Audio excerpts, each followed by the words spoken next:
The ship floated in space like a ghost, silent and dark. Its name was Helios Drift, but the words on the side were faded and scorched. No signal came from it, no beacon, no distress call. Just cold silence. Ren sat in the pilot's seat of his small, salvage ship. He stared at the large vessel through the front window. His scanner blinked once, then stopped. No signs of life, no power, nothing to warn him away. He leaned back in his seat and thought for a moment. This part of space was quiet, too quiet. No stations nearby, no trade routes. The Helios Drift should not be here. But it was, and salvage meant credits he needed. The money. He suited up and flew his drone toward the large ship. It latched onto the side, and he climbed across using a magnetic tether. The outer hull was cold. Dust floated in the airlock. The ship had not moved in a long time. Inside, everything was dim. Emergency lights flickered on as his boots touched the floor. The hallway was empty. He walked slowly, eyes scanning every corner. The walls were clean. No damage, no blood. Just dust and silence. Where's everyone? He whispered. He passed the bridge. The controls were dead. The chairs were empty. He searched the logs, but most were wiped. One message remained. Just a few words. Do not enter the lower hold. That was it. No explanation. No names. No time stamp. Ren felt uneasy. But he had seen strange things before. Empty ships, lost crews, strange messages. Space had its ghosts, and not all could be explained. He continued his search. Most of the ship was normal. Food storage, sleeping quarters, engineering bay. But then he reached a door. At the end of a narrow hallway, it was sealed with heavy locks, metal bars. Warning signs. The air felt colder there. The panel beside the door blinked red. He connected his tool and started to hack the lock. The system resisted. It took longer than usual. When the door finally clicked open, a hiss of air escaped, and the lights inside flickered on. It was a large hold, meant for cargo. But it was empty except for one thing, a girl. She was chained to the far wall. Her wrists and ankles were bound with thick metal bands connected to the floor and ceiling. Her head hung low. Her hair was long and tangled. She wore a plain, torn jumpsuit. Ren stepped forward slowly. She did not move. He came closer and crouched a few feet from her. Her skin was pale. Her lips were dry. He saw no wounds, no blood, just the chains and the silence. Then her eyes opened. They were not like normal eyes. They were too bright, like a storm trapped in glass. She looked at him, and for a second, he froze. She spoke in a soft voice. It was dry, like someone who had not spoken in a long time. Don't free me. Ren blinked. What? Her voice was calm, but firm. Only chains keep the monster inside. He stared at her, unsure if he heard her right. What monster? He asked. She looked away. The one they put inside me. Ren stood up and backed away a step. He looked around the room. There were marks on the floor, deep scratches near where she sat. The chains were not normal. They were made of rare metal, almost glowing faintly. He had never seen anything like them before. Who are you? He asked. She was quiet for a long moment. I was someone once, before they changed me. Her voice shook slightly, but not with fear. It was something deeper. Regret, pain. Ren checked his scanner. It showed only one life sign, her. No one else was on the ship. Where's the crew? He asked. Gone, she said. Dead or fled? I don't know. I lost track of time. He looked at the chains again. He checked the locks. They were not connected to the ship's system. Someone had gone to great effort to make sure she stayed where she was, even if the power failed. You've been here alone? He asked. She nodded once. Ren felt torn. She looked human, fragile, tired. But the chains told another story. He walked back to the door. He wanted to leave, to get away. But something made him stop. She didn't beg. She didn't cry. She only sat there, watching him, waiting. He turned around. Are you dangerous? He asked. She closed her eyes. Yes, she said. The room was silent again. Ren left the hold and sealed the door behind him. He leaned against the wall and breathed out slowly. The message made sense now.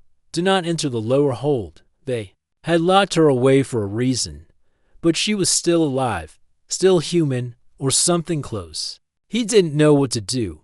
He had found many things in his time as a scavenger. Machines, artifacts, even old AIs. But never a person like her. Part of him wanted to help her, but part of him was afraid. He walked back to the bridge, sat in the empty pilot chair, thought about what he had seen. Then he looked at the message again. He added one word beneath it. Why? He stared at the screen, waiting for an answer that would not come. Ren stayed in the pilot chair for a long time. The ship around him was silent. No hum of engines. No voices. Just the soft buzz of his own ship docked outside. The girl's voice stayed in his mind. Only chains keep the monster inside. He turned the words over in his head again and again. She had not begged him for help. She had not screamed. She had warned him. Ren stood up and went back to the hold door. It was locked again. He placed his hand on the cold metal. He could hear nothing from the other side. He thought about speaking, but no words came. He walked away. In the engineering bay, he checked the power systems. They were damaged, but not dead. Someone had taken time to reroute energy. The ship still had life, but it had been hidden. It was clear now. Someone had left the ship looking dead on purpose. Not for safety, but for secrecy. He searched deeper into the system. He found blocked files and sealed reports. With effort, he broke through the layers. He found one small file. A hidden message. It was a voice recording. It started rough, with static. Then a man's voice came through. If you find this ship, leave it. If you find her, do not speak to her. Do not listen. She is not what she seems. We failed to stop it. We could only lock it away. The chains are not for safety. They are the last barrier between the monster and the world. She will tell you she remembers being human. Do not believe her. The monster lies. The message ended. Ren sat still. His mind was full of doubt. The girl had seemed honest. Her voice was soft. Her eyes had been tired. Not angry. Not evil. But the message sounded desperate. Whoever recorded it had been afraid. He walked back through the halls. The ship was cold and quiet. He looked for more clues. In a hidden locker behind the medbay, he found a journal. It was handwritten, rare in these times. The pages were torn, but readable. Day 1, subject brought aboard, appears stable. No signs of aggression. Day 3, DNA readings unstable. Signs of foreign growth. Day 7, subject speaks in dreams, other languages. Not human. Day 10, we tried sedation. It doesn't work. Eyes stay open. Chains are required. Day 15, crew wants to leave. Captain refuses. We hear whispers at night. Day 20, subject broke through test room wall. No weapons harmed it. Captain ordered lockdown. Day 25, we locked her in the hold. Last safe place, energy rerouted to chains. Day 30, if anyone finds this, do not open the hold. Ren closed the journal. His hands were shaking slightly. He had read stories about deep experiments, projects that mixed human minds with alien tech or biology. Most had ended in failure. A few ships had vanished without a trace. Now he wondered if Helios Drift was one of them. He made his way back to the hold. He unlocked the door slowly. The lights were still dim inside.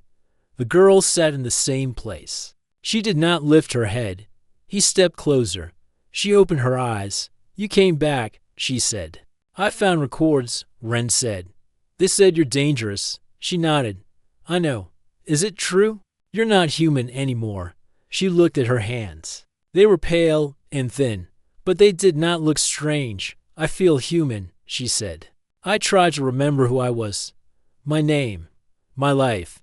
But it's fading. Ren stepped a little closer. He kept his distance, but crouched near the edge of the room. What did they do to you? He asked. They found something on a dead planet, she said. A seed? They call it that. A black seed that pulsed with light. They thought it was a source of energy. Or knowledge. But it was alive. She paused. Her voice grew softer. They put it in me. To learn. To control. But they didn't understand it. It wasn't a tool. It was a door. And something came through. Ren's mouth felt dry. Is it still inside you? He asked. Yes, she said. It grows slowly. It waits. But the chains keep it quiet. They keep me quiet too. He looked at the chains again. Each one was carved with symbols. Not just human letters, but strange marks. Some glowed faintly. He reached out toward one. But she spoke quickly. Don't touch them. They are not normal chains. They hurt the thing inside. That's why it stays calm. That's why I stay myself. Ren pulled his hand back. She looked at him again. Her eyes were clearer now, less glowing, more human. You want to help me, she said. I don't know what I want, he answered. She gave a small smile. But it faded fast. I don't want to hurt anyone, she said. But I don't trust myself. I hear it whisper sometimes. It shows me things. Bad things. And I know if the chains break, it will be free. Ren stood up slowly. He felt the weight of the room. The truth was heavy. The danger was real. But so was the girl in front of him. He turned to leave, then stopped at the door. What's your name? He asked. I don't remember, she said. But the captain used to call me Lyra. Maybe that was it. Ren nodded once. I'll come back, he said. She closed her eyes. I know. He sealed the door and walked back through the silent halls. His thoughts were loud in his head. He could leave now, take what he had found, and go. But something told him this story was not over. Not yet. Ren sat in the dim control room of Helios Drift. The walls were silent except for the hum of his tools. He had been working for hours, digging deeper into the ship's memory core. Most of the files were destroyed or locked, but something had survived. He wiped sweat from his forehead and leaned forward as a screen flickered to life. A video file opened, grainy at first, then clearer. A group of people stood around a metal chamber. They wore lab suits. One of them, a tall woman, was speaking. We begin phase 4. The seed is stable inside the host. No signs of rejection. No pain reported. The camera turned. On a table lay a girl. She looked peaceful, eyes closed. Wires ran from her head and arms. It was Lyra. Younger. Healthier. The screen changed again. New date. New log. Changes in behavior reported. Host speaks languages not known to her before. Memory gaps increasing. C may be influencing thought. Another change. The faces looked tense now. The girl sat in a chair, eyes open. But something was wrong. Her pupils were darker. Her smile was strange. She's not sleeping anymore. One log said, we found her standing over a crew member's bed. She said she was protecting him. But he had a deep cut on his arm. He didn't remember anything. The next entry was short. She broke the scanner with her mind. No movement, no contact. It just shattered. Then came the last log. Captain ordered isolation. We moved her to the cargo hold. Chains hold, for now. The symbols slow it down. But the seed is awake. The video ended. Ren sat in silence. He had read about alien artifacts before. Strange objects found on old worlds. Most were dead, just remains. But this seed had not been dead. It had been sleeping, and they had put it inside a girl. He felt sick. He stood up and walked through the quiet hallways again. The air felt colder now. The lights above flickered without warning. A soft sound echoed behind him, like metal tapping. He turned. Nothing there. He reached the cargo hold. The door was shut tight. He tapped it lightly. I'm here. He said. No answer. He opened the door slowly. The lights inside flickered once, then stayed on. Lyra was sitting in the same place, but her head was up. Her eyes were open. Watching. You found it, she said. He nodded. I saw the recordings. I know what they did to you. She gave a sad smile. I used to dream of stars. She said, I wanted to be a pilot, travel far, help people. Then they found the seed. They promised I would be part of something big. I didn't know it would be a cage. Ren stepped closer. They said the seed talks to you. What does it say? She looked down. It whispers. In a voice I don't understand. Sometimes I see things, places I've never been, worlds that don't exist, or maybe they do. Maybe the seed remembers where it came from. Do you know what it wants? He asked. She paused. It wants to be free. Ren felt a chill run through him.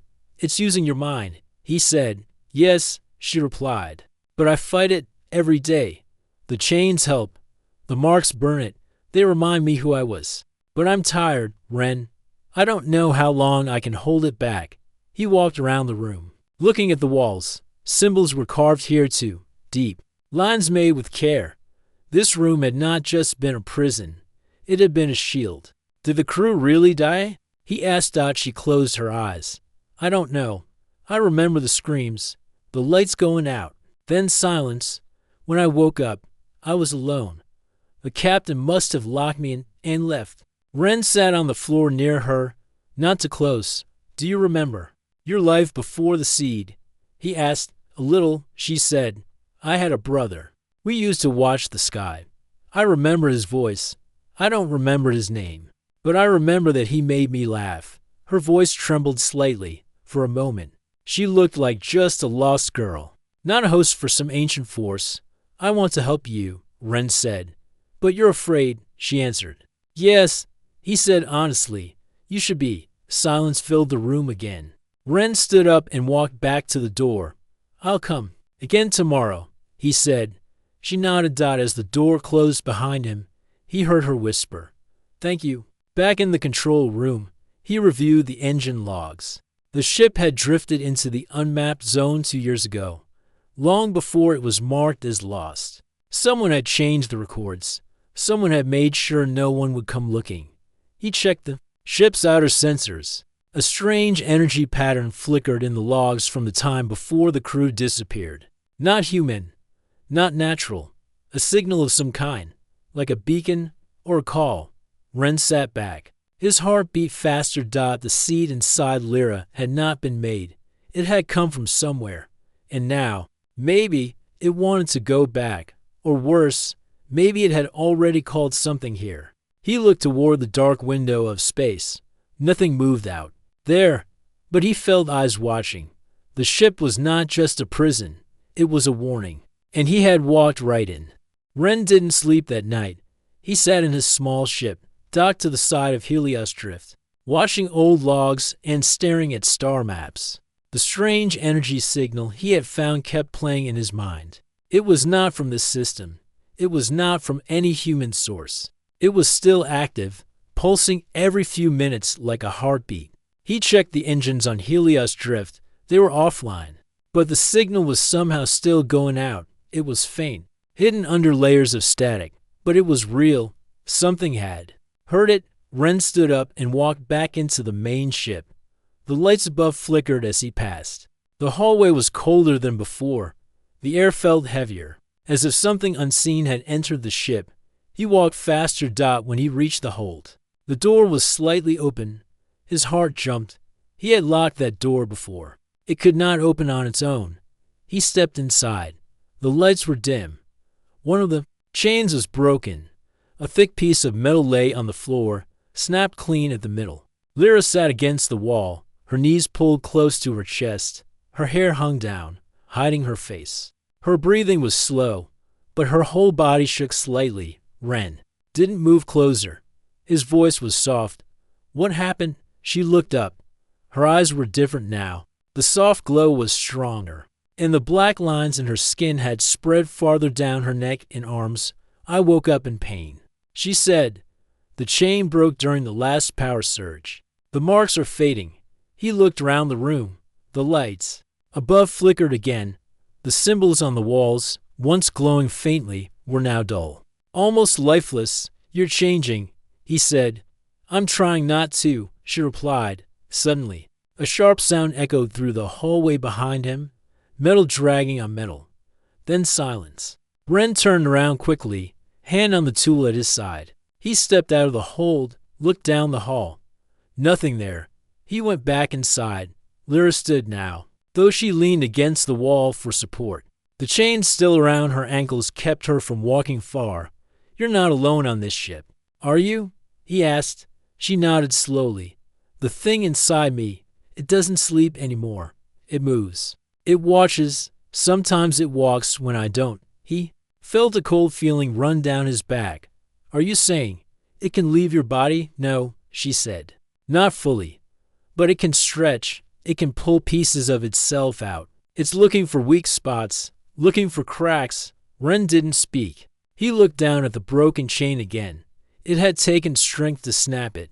Not just strength, but something unnatural. The metal was not bent. It was melted at the edges, as if burned from the inside. I need to fix the power system, he said. Keep the chains active. Keep the symbols working. She gave a weak nod. I'll hold on as long as I can. Ren ran back to engineering. The ship's power core was damaged, but not dead.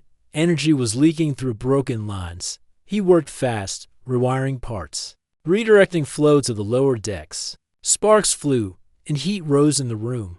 The lights across the ship blinked off for 1 second. Then back on Dot in that second, something moved behind him. A shadow passed across the wall. No sound. No breath. Just a shape. He turned. Nothing there. He finished the repair and rushed back. On the way, he passed a large window. For a moment, he stopped and stared.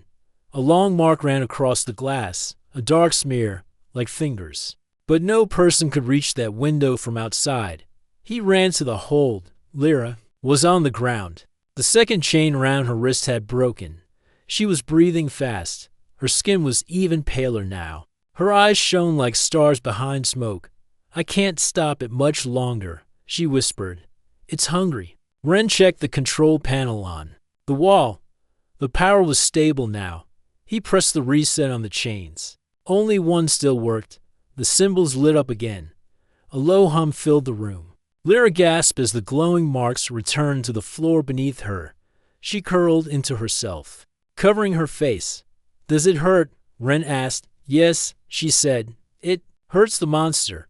That's why I can still talk to you. Ren looked at the chains. One was gone. One was weak. He needed to find a way to remake them, but he had no tools for it.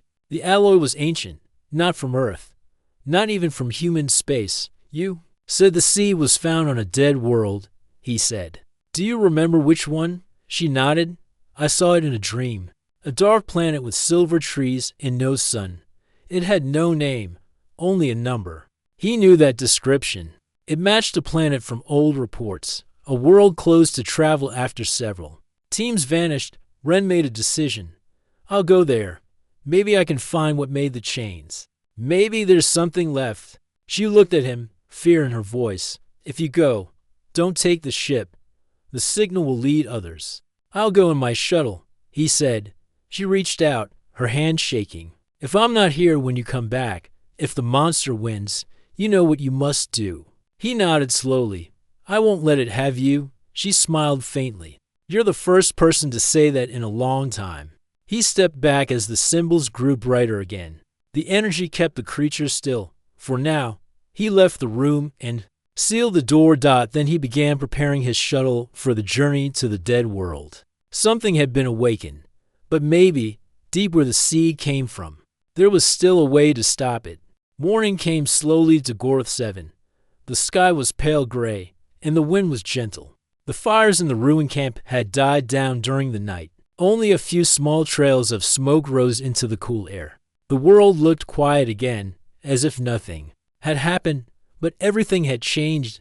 Near the edge of the valley, by the quiet stream, Mira woke up, her eyes opened slowly. She felt the soft grass under her hands and the light warmth of the sun on her face. She sat up, her body stiff but stronger than before. Her wounds still hurt, but the pain was distant now. It no longer controlled her. She looked around. Kel stood nearby, still and silent, like a statue carved from shining stone. His eyes were half closed, watching the sky. He had not moved much during the night. His presence had kept the animals away in the cold wind from reaching her. Mira stood carefully, her legs held firm this time. She walked slowly to the stream and washed her face again. She looked at her reflection in the water. Dirt and bruises still marked her skin, but her eyes were steady. She had come far in just one day. She looked back at Kale. He was more than a beast. She knew that now. He had saved her life, but he had also answered something inside her, something unspoken. When she had whispered to the sky, she had not expected an answer, but he had come. She walked toward him. Kale turned his head as she came near. His golden eyes watched her with calm attention. He lowered his head slightly, enough to meet her at eye level. She raised a hand. Her fingers touched his scales. They were warm and smooth, like heated stone. She felt no fear, only peace. A quiet bond had formed between them, not through words, but through action and trust. "Thank you," she said softly. Kale blinked once. She didn't expect a reply. His silence spoke enough. Mira sat on a flat stone near him. She looked out toward the mountains. The road beyond them was still hidden, but she knew she could follow it now. The question was where to go. She had no home left. Her colony was gone. The people she had grown up with were either lost or scattered. But she was not lost, not anymore. Kale moved closer and lay beside her. His long body curved around her like a wall. The sunlight touched his scales, making them shine softly. He looked at the path ahead. Just as she did, Mira reached into the small pouch she had taken from the camp before they left. Inside were only a few things: a piece of cloth, a small map torn from a data pad, and a silver pendant. It had once belonged to her mother. She held the pendant tightly in her hand. "I don't know where to go," she said, "but I know I can't stay here." Kale gave a low sound, deep and steady, not a growl, more like a hum. It vibrated through the ground and into her bones. She looked at him, unsure what he meant. Then he stood. He looked toward the north. Mira followed his gaze. Far in the distance, there were hills. Beyond them, she saw faint signs of movement, smoke, light, maybe another settlement. "Do you want to go there?" she asked. Kale took one step forward, then looked back at her. She smiled. "All right, let's go." They began to walk together. The road was rough. Stones and hills made each step harder, but Mira didn't stop. Kale stayed close, sometimes leading, sometimes following. When the wind blew too strong, he shielded her with his wings. When the sun was too hot, he gave her shade. They passed the bones of old machines, broken ships left behind from old battles, pieces of metal rusted into the ground, the signs of long-forgotten wars. Mira touched one piece, shaped like a badge. It had the mark of a human fleet. "Did you fight in that war?" she asked Kale. He did not answer, but his eyes looked heavy for a moment, as if remembering something far away. She understood. Some stories were too old to tell, some pain too deep for words. They kept walking. As the sun reached its highest point, they climbed a tall ridge. From the top, Mira saw a wide valley below. There were small buildings in the distance, lights, movement, a small human camp, maybe even a town. She looked at Kale. He was watching it too, his eyes sharp. "You think they're safe?" she asked. He didn't move. "Or do you think they're like the others?" Still no answer. Mira took a breath. "I guess we'll find out." They walked down the ridge, slow and careful. As they neared the town, Mira saw people. Not many, just a few workers near the edge. They hadn't noticed her yet. She stopped. Kale stopped beside her. "What if they're afraid of you?" she whispered. Kale looked at her.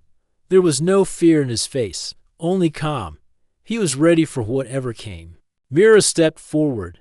One of the workers turned and saw her. His eyes went wide when he saw Kale behind her. He dropped his tool and ran to a nearby alarm switch. Others came out, looking confused, then scared. A few raised weapons. Mira raised her hands. "We're not here to fight," she called out. Save me." The people looked unsure. Kale did not move. He stayed behind her, quiet and still. Then an older woman stepped out from the group. She had gray hair and a strong voice. "What are you?" she asked Mira. "Someone who got out." Mira replied, "Someone who needs a place to rest, just for a while." The woman looked at Kale, then back at Mira. "You brought a beast with you." "He's not a beast," Mira said. "He's the reason I'm alive." There was a long silence. Then the woman lowered her weapon. "Comin'," she said. "But we're watching." Mira nodded. Kale followed her slowly into the camp. The people stepped back, watching closely. Some still looked afraid, but none attacked. Mira walked forward, her head high. Beside her, Kale moved like a silent guardian, and somewhere deep in the stars, the first flame of a new story had begun to spread. The soft glow of the station lights filled the trade district as evening came. Ships landed quietly nearby, and people moved through the busy streets, some carrying food, others bringing small gifts. Tonight, the whole station felt alive with joy. It was a night to celebrate. Nari stood outside her little repair shop. Her heart was full of nervous excitement. Today, the station leaders had invited her to a special ceremony. They wanted to honor her for the courage and kindness she had shown in fixing the broken systems during the recent storm that threatened the entire station. She wore a simple blue dress that matched her skin. She smoothed her hands nervously over the fabric. This was not her usual work clothes with pockets full of tools and wires. Tonight, she wanted to look her best. Tom stood beside her, smiling warmly. He wore his clean flight jacket, the one without oil stains or scratches. "You look beautiful, Nari," he said softly. Nari looked at him and smiled. "Thank you, Tom. I never thought I would be part of something like this." Tom shook his head. "You deserve it. Everyone here sees how much you care." The crowd began to gather near the large hall where the ceremony would take place. Aliens of many shapes and sizes came together, speaking in different languages but sharing the same happiness. The station's mayor, a tall alien with shimmering skin, stepped forward and raised his voice to begin. "We are here tonight to honor someone special," he said. "Someone who showed us all that size does not matter. It is the size of the heart that counts." Nari felt her cheeks grow warm. She looked down, trying to hide her smile. The mayor continued, "Nari, your work saved this station. Your kindness brought us hope. Tonight, we celebrate not just a mechanic, but a true friend." Applause filled the room. Nari's eyes searched for Tom's face. He gave her a proud nod. After the speeches, the crowd moved to the food stalls. Nari and Tom walked together. People came up to thank her. Some gave her small gifts, colorful stones, fresh fruit from distant planets, and even a soft scarf woven from moonlight threads. Nari felt overwhelmed but happy. She never imagined she would be so accepted. Tom leaned close. "Want to see the best part of the celebration?" Nari nodded. He took her hand gently and led her to the center of the plaza. There, a group of musicians played soft tunes on strange instruments. The music filled the air with warmth and peace. Tom pulled a small music player from his pocket. He pressed play, and a song from Earth began to play, a melody of wind and water. Nari closed her eyes and listened. The music reminded her of the stories Tom had told her, the forests and oceans far from this station. She felt the sound reach deep inside her heart. When the song ended, Tom looked at her. "There's something I want to ask." Nari's heart beat faster. He took a small silver gear from his pocket. It was the same kind she had once given him. "Will you come with me when I leave this station? Not just as a friend, but as someone special." Nari's eyes widened. She looked around at the smiling faces, the shining stars above, and then back at Tom. "I thought I was too small," she whispered. "Too quiet." Tom shook his head. "Your heart is big enough for both of us." She smiled, tears shining in her eyes. "Yes," she said softly, "I will go with you." The crowd cheered around them. Nari felt a new light inside her, a light of hope, love, and belonging. The night went on with dancing and stories, but for Nari and Tom, the celebration was just the beginning of a new journey together. The morning sun rose slowly over Euro Station. Its light touched every corner of the busy spaceport. Ships arrived and left, carrying travelers and goods to many worlds. But today, the quiet corner where Nari's repair shop stood felt different. It was a place of beginnings. Nari packed her small bag carefully. She put inside her favorite tools, the music player Tom had given her, and a soft blue scarf woven from moonlight threads, a gift from the celebration night. Her hands trembled as she zipped the bag closed. Tom stood nearby, waiting. His eyes were bright with hope and a little nervousness. He held 2 cups of warm brew, the strong, bitter drink from Earth that Nari had slowly come to enjoy. Ready? He asked softly. Nari smiled and nodded. Ready. Together, they walked toward the spaceport. People noticed them but said nothing. Some smiled quietly, wishing them well. Nari felt the warmth of their good wishes like a soft shield around her. They reached the small ship Tom had repaired earlier. It was clean and bright inside. With space enough for both of them, Tom helped Nari step aboard, then climbed in himself. The engines hummed gently, ready for the journey. Before they left, Nari looked back at the station. She saw the shops, the tall towers, the stars shining above. She thought about the years she had spent here alone, small and quiet. But now, she felt strong. She felt loved. Tom smiled at her. We will visit many places, he said. See? New stars, new worlds. Nari took a deep breath. I want to learn everything. Tom reached out and held her hand. And I want to learn from you. The ship lifted off smoothly, leaving the station behind. Through the window, Nari watched. The blue and green world grow smaller and smaller. The stars grew brighter. The journey was long, but they never felt lonely. They shared stories, laughed at mistakes, and helped each other with the ship's controls. Nari taught Tom how to fix small parts. Tom taught Nari about Earth and its many wonders. One day, as they traveled through a quiet part of space, they came across a small planet covered with green forests and sparkling rivers. Look, Tom said, pointing. Nari's eyes widened. It looks like the stories you told me. They landed near a river. Its water clear and cold. The air smelled fresh and alive. Nari stepped out, feeling the soft grass beneath her feet for the first time. This is beautiful, she said softly. Tom smiled. I wanted to show you a piece of my home. They spent days exploring the planet. Nari collected small stones and leaves, learning about new plants and animals. Tom built a small campfire, and they shared meals under the stars. One night, sitting by the fire, Tom looked at Nari and said, You know, when I first saw you, I thought you were too small for this big universe. Nari laughed quietly. I thought the same. But you surprised me, he said. Your heart is bigger than anyone's I've met. Nari smiled and looked at the flames. I'm glad you saw it. Time passed, and their journey took them. Too many places, glowing cities, silent moons, vast deserts. Each new world brought challenges and joys. But through all of it, Nari and Tom stayed together, their bond growing stronger. One evening, as they floated in their ship watching distant stars, Nari turned to Tom. Do you think we will ever stop traveling? Tom shook his head. The universe is too big, too full of stories. But maybe one day, Nari said, we find a place that feels like home. Tom took her hand gently. Wherever we are, if we are together, that is home. Nari nodded, feeling happy and calm. The stars outside blinked softly, as if they were smiling too. And in that moment, the small hearts in a vast galaxy beat together, full of hope, love, and endless possibilities.